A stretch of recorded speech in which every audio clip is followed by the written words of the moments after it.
పోయిన ఎపిసోడ్లో ఆయనే ఒప్పుకున్నారు. కుక్కొచ్చి మాట్లాడింది బ్రాహ్మణుడి పైన నేను చేశానని. కులమే లేనప్పుడు కులపతి ఎలా వచ్చాడు? ఆయన సమాధానం చెప్పాలి. మొదటి విషయం. రెండో విషయం, క్రైస్తవ మతం అన్యాయం చేస్తుంది, దాని గురించి వస్తాను. బ్రాహ్మణులు సులభ్ కాంప్లెక్స్లు నడుపుతున్నారు అని అన్నారు. సార్, నేను మీకు రక్షణ టీవీ పరిచర్యల సాక్షిగా అందరి ముందు చెప్తున్నాను. మనము నరేంద్ర మోదీ గవర్నమెంట్కు ఒక లేఖ రాద్దాం. బ్రాహ్మణులకు రిజర్వేషన్ కావాలి, వారు సులభ్ కాంప్లెక్స్లే నడుపుతారు ఇప్పటి నుంచి అని మేము రెడీ. మీరు ఒప్పుకుంటారా? మీరు ఒక స్టేట్మెంట్ ఇవ్వాలి. ఇప్పుడు బ్రాహ్మణులు సవర్ణులు సులభ్ కాంప్లెక్స్లే నడిపిస్తారు ఇప్పటి నుంచి. వారు చాలా పేదవాళ్ళు. మిగిలిన వాళ్ళందరూ ఐఏఎస్లు అవ్వాలి. ఏం సార్? మిగిలిన వాళ్ళందరూ ఐపీఎస్లు అవ్వాలి. బ్రాహ్మణులు సులభ్ కాంప్లెక్స్లే నడపాలి. మీరు చూస్తాను మీరేం మాట్లాడతారు. ఇప్పుడు దళితులపై ట్యాక్సులు వేసి శూద్రుని దోచుకున్నారు.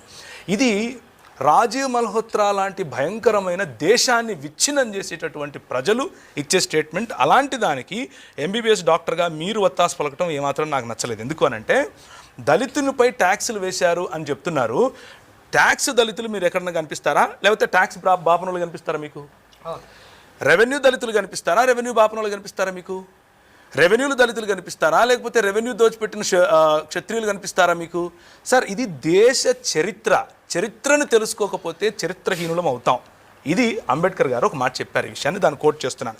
బ్రాహ్మణులు సులభ్ కాంప్లెక్స్లు నడుపుకుంటారు అనంటే ఎంత హాస్యాస్పదమో, దళితుల పైన ట్యాక్స్లు వేశారంటే కూడా అంతే హాస్యాస్పదం. ఎందుకంటే సార్, దళితులు ఈ దేశంలో ఈ బయట నుంచి వచ్చినటువంటి వలసవాదులు వచ్చినప్పుడు దళితులకు తిండి లేదు, దళితులకు పై వస్త్రం వేసుకునే హక్కు లేదు, దళితులు గోచి కట్టుకొని తిరగాలి, మూతికి ఒక ముంత పెట్టుకోవాలి, ముడ్డికి ఒక చీపురు కట్టుకొని తిరగాలి. అది మా బతుకు ఇక్కడ.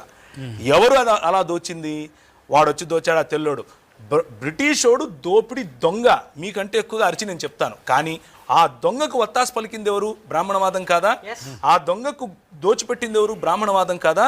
ఆ దొంగ మీ దేవాలయాల దగ్గరకు వచ్చి కాపు కాస్తే పోయి చచ్చిపోయింది ఎవరు? దళితులు కాదా? ఎవరికి చెప్తున్నారు ఈ కథలు? కథలు ఎవరికైనా వేరే వాళ్ళకి చెప్పాలి. క్రిమినల్ ట్రైబల్ యాక్ట్ ఎవరు చేశారు సార్? బ్రిటిష్ వాళ్ళు చేశారా? కొంచెం రీసెర్చ్ చేస్తూ కూడా ఈ మాట మాట్లాడు. క్రిమినల్ ట్రైబల్ యాక్ట్ చేయించింది బ్రాహ్మణులు. క్రిమినల్ ట్రైబల్ యాక్ట్ చేసి తీరాలి అని పట్టింది బ్రాహ్మణులు. ఎందుకు అనంటే, ఫలానా సమాజం, మీరు ఏ సమాజం గురించి అయితే మీరు మీ సమాజంగా చెప్పుకుంటున్నారో ఆ సమాజం వెనుక వాళ్ళు ఒక ప్లీ వేశారు. ప్లీ వేసి ఈ సమాజం వాళ్ళు, ఎరుకళ్ళు, యానాదులు, కోయలు, గోండులు, ఇలాంటి వాళ్ళు కొంతమంది ఉన్నారు, వీళ్ళని మేము క్రిమినల్స్గా చూస్తాం, వాళ్ళు పుట్టుకతో నుంచే మా దగ్గర నుంచి అన్ని దోచుకొని పోయేవాళ్ళు, మేము రోడ్డు మీద వెళుతూ ఉంటే వాళ్ళు నడవటానికి వీల్లేదు, మేము వెళుతూ ఉంటే మా సొమ్ము వాళ్ళు దోచుకుని వెళ్తారు, కాబట్టి వాళ్ళను క్రిమినల్స్గానే గుర్తించండి అని ప్లీ వేసింది బ్రాహ్మణులు. ఎవరికి సార్ కథలు చెప్తారు?